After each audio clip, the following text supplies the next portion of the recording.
எட்டாம் அறிவு நேயர்களுக்கு வணக்கம். இன்றைக்கி நம்ம எதை பற்றி பார்க்க போகிறோம் அப்படின்னா, தயிர். அதாவது வந்துட்டு கடையில் விற்கிற பாக்கெட் தயிர் வந்து நமக்கு உடலுக்கு வந்து ஆரோக்கியமானதானா, அதை சாப்பிட்லாமா?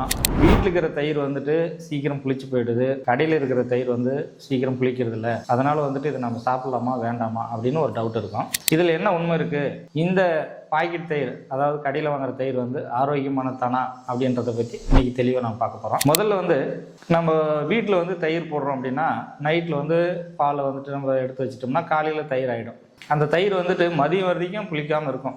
ஒரு மதியத்துக்கு மேலே, மதியம் ஆச்சுன்னா புளிக்க ஆரம்பிச்சிடும். மதியத்துக்கு மேலாம் கண்டிப்பாக ரொம்ப புளிச்சு போயிடும், அதை சாப்பிடவும் முடியாது. ஆனால் கடை தயிர் அப்படி இல்லை. கடையில் இருக்கிற தயிர் வந்து நம்ம ஸ்கூலுக்கோ காலேஜுக்கோ இல்லை வந்துட்டு ஏதாச்சும் ஆஃபீஸ்க்கு ஒர்க் போகிறாங்கன்னா கூட நம்ம போட்டு கொடுத்து அனுப்பணும்னா அந்த தயிர் வந்துட்டு புளிக்காது. ஒரு நாள் புளிக்காது, இல்லை 2 நாள் ஆனால் கூட புளிக்காது. அப்படி புளிக்காது இருக்கிறதுனால எல்லாரும் என்ன நினைக்கிறாங்கன்னா, இந்த கடையில் வாங்குற தயிரில் வந்துட்டு கெமிக்கல் கலக்கிறாங்க, இல்லை வந்துட்டு வேறு ஏதோ பண்ணுறாங்க, அதனால தான் வந்து அந்த தயிர் புளிக்கிறது இல்லை, அதனால் வந்து அது கெடுதலானது, நம்ம வீட்டில் வச்சு சாப்பிடக்கூடிய தயிர் தான் ரொம்ப ஆரோக்கியமானது அப்படின்னு நினைக்கிறாங்க. அதில் ப்ரோபயோட்டிக்ன்ற ஒரு நல்ல பாக்டீரியா இருக்கா இல்லையா அப்படின்ற டவுட்டும் நிறைய பேருக்கு இருக்கும். அதை பற்றி நம்ம தெளிவாக நம்ம பார்க்கலாம்.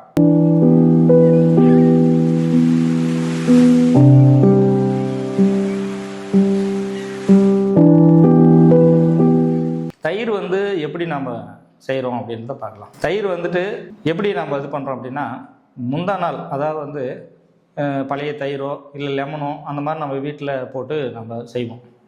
அந்த பாலை வந்து நல்லா கொதிக்க வச்சுட்டு அதில் வந்து நல்லா ஆற வச்ச பிறகு அதுக்கப்புறம் இந்த பழைய தயிர் இருந்தால் கொஞ்சம் நம்ம போட்டு வைப்போம், அப்படி இல்லைன்னா லெமன் போட்டு வைப்போம். இந்த மாதிரி போட்டு தான் வீட்டில் வந்து தயிர் நம்ம செய்வோங்க. பொதுவாக தயிர் வந்து ஏன் புளிப்பு சுவை அடையுது அப்படின்னா, அதில் வந்து லாக்டோஸ் அப்படின்ற ஒரு அமிலம் இருக்குது. அது வந்து லாக்டிக் ஆசிடாக மாறும். அந்த மாதிரி மாறுறது தான் அந்த புளிப்பு தன்மை காரணம். அந்த அமிலம் வந்து அந்த மாதிரி மாறுறதுனால தான் திரவ பொருளாக இருக்கிற பால் வந்து திடப்பொருளாக மாறுது.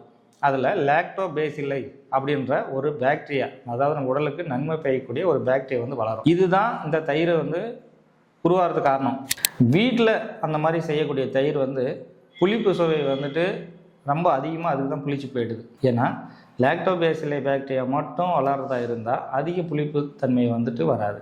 இது கூட வீட்டில் செய்யும்போது வந்துட்டு நம்ம வந்து கொதிக்க வச்சு நம்ம இது பண்ணும்போது அது கூட இன்னும் வேறு நிறைய பாக்டீரியாஸும் வளரும். கோலிஃபார்ம் அப்படின்ற பாக்டீரியாவும் வளரும். இந்த மாதிரி நிறைய பாக்டீரியா வளர்றதுனால அது சீக்கிரம் புளிப்பு தன்மை அடைஞ்சிருது. அதனால் வந்துட்டு எல்லோரும் என்ன நினச்சிக்கிறாங்க, அது வந்துட்டு சீக்கிரம் புளிச்சா தான் நல்ல தயிர், லேட்டாக புளிக்கிறதுனால வந்துட்டு அதில் கெமிக்கல் கலந்துருக்குறாங்க அப்படின்ற மாதிரி நினைக்கிறாங்க. சரி, நம்ம வீட்டில் தயிர் எப்படி உற்பத்தி பண்ணுறோம், அதில் வந்து எந்த மாதிரியான பாக்டீரியாஸ் வளருது, ஏன் சீக்கிரம் புளிப்படையுது அப்படின்றத பார்த்தோம். அடுத்தது வந்து கடை தயிர், பாக்கெட் தயிரில் வந்துட்டு அவங்க எப்படி உற்பத்தி பண்ணுறாங்க அப்படின்னு பார்க்கலாம். முதல்ல வந்து நானே என்ன நினச்சிட்டு இருந்தேன்னா, இந்த கடை தயிர், இந்த பாக்கெட் தயிரில் வந்துட்டு ப்ரோபயோட்டிக் அப்படின்றது ஒன்று இருக்காதோ, இது புளிக்கவே மாட்டேன் சீக்கிரம் அப்படின்னு சொல்லி நினச்சிட்டு இருந்தேன். ஆனால் அது உண்மை இல்லை. அதுக்கப்புறம் வந்துட்டு இந்த தயிர் உற்பத்தி பண்ணுற கம்பெனியில் இருக்கிற அந்த டெக்னீஷியனை வந்துட்டு நான் கலந்து அவங்ககிட்ட பேசும்போது அவங்க வந்து சொன்னது வந்து என்னென்னா, நாங்கள் அந்த மாதிரி பண்ணுறதில்ல, நாங்கள் வந்து பழைய தயிர்லாம் அதில் போடுறதில்ல, நாங்கள் உற்பத்தி பண்ணுற மெத்தடே வேறு அப்படின்னு அவங்களுடைய மெத்தடை சொன்னாங்க. அது என்ன அப்படின்னா, முதல்ல வந்து அவங்க பாலை வந்துட்டு நல்ல ஒரு குறிப்பிட்ட டெம்பரேச்சரில் நல்லா கொதிக்க வச்சிடுறாங்க. நல்லா கொதிக்க வச்சுட்டு அதில் எந்த விதமான பாக்கியம் இல்லாத அளவுக்கு பார்த்துக்கிறாங்க. அது பார்த்துக்கிறது மட்டும் இல்லாமல் பால் வந்து தயிராக மாறுற வரைக்கும் ஒரு குறிப்பிட்ட டெம்பரேச்சர் வந்து கரெக்டாக மெயின்டைன் பண்ணுறாங்க. அப்படி பண்ணும்போது அது வந்து கரெக்டாக வேறு எந்த பாக்டீரியாவும் அதில் வளராத அளவுக்கு அவங்க பார்த்துக்கிறாங்க. இன்னொரு விஷயம் என்னென்னா, அவங்க வந்து நம்ம பழைய தயிரோ லெமனெல்லாம் போட்டு தயிர் பண்ணுறதில்ல. அவங்க வந்து கல்ச்சர் மெத்தடில், அதாவது இந்த பாக்டீரியா வந்து வளர்த்து உருவாக்கி அதை வந்து அது கூட சேர்த்துறாங்க. குறிப்பிட்ட நமக்கு வந்து லாக்டோபேசிலை பாக்டீரியா மட்டும்தான் வேணும் அப்படின்னா அந்த பாக்டீரியாவை மட்டும் கல்ச்சரில் வளர்த்து அதை வந்து இத்தனை லிட்டர் பாலுக்கு வந்துட்டு இவ்வளோ பாக்டீரியாஸை நம்ம கலக்கணும் அப்படின்ற மாதிரி ஒரு ரேஷியோ வச்சுருந்து அதை மிக்ஸ் பண்ணி அவங்க தயிர் உற்பத்தி பண்ணுறாங்க. அந்த மாதிரி அவங்க கரெக்டாக தயிர் உற்பத்தி பண்ணுறதுனால அந்த ஒரு பாக்டீரியா மட்டும்தான் அதிகமாக வளரும். அதனால் வந்துட்டு எக்ஸ்ட்ரா பாக்டீரியாஸ் நிறைய வேறு எதுவும் நம்ம அதில் வளராதனால சீக்கிரம் வந்து தயிர் புளிச்சு போகிறதில்ல. அது மட்டும் இல்லை, சரி இவங்க இந்த மாதிரி தயார் பண்ணுறதுனால இதில் வந்து வேறு எதுவும் பாக்டீரியா வளராதா அப்படின்னா அதுலேயும் வளரும்.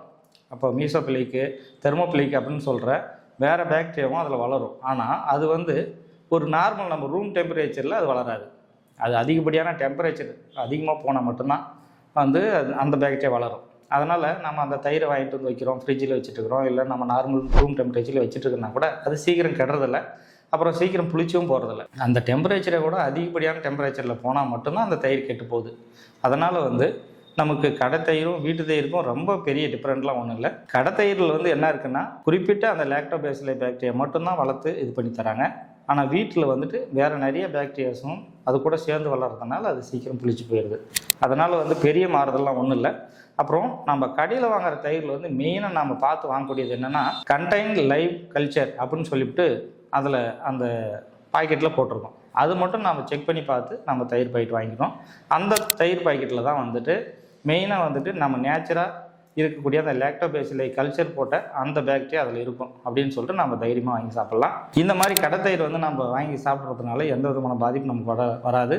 உடலுக்கும் நம்ம ஒரு குடலுக்கும் வந்துட்டு நன்மை அளிக்கக்கூடிய லாக்டோபேசிலை அப்படின்ற பாக்டீரியா வந்து இந்த தயிரில் வந்து நிறையவே இருக்குது. அதனால் நீங்கள் தைரியமாக வாங்கி இந்த கடை தயிரை நீங்கள் பயன்படுத்தலாம். பயன்படுத்தி உங்கள் குடலை வந்து ஆரோக்கியமானதாக வச்சுக்கலாம், உடலை ஆரோக்கியமானதாக வச்சுக்கலாம்.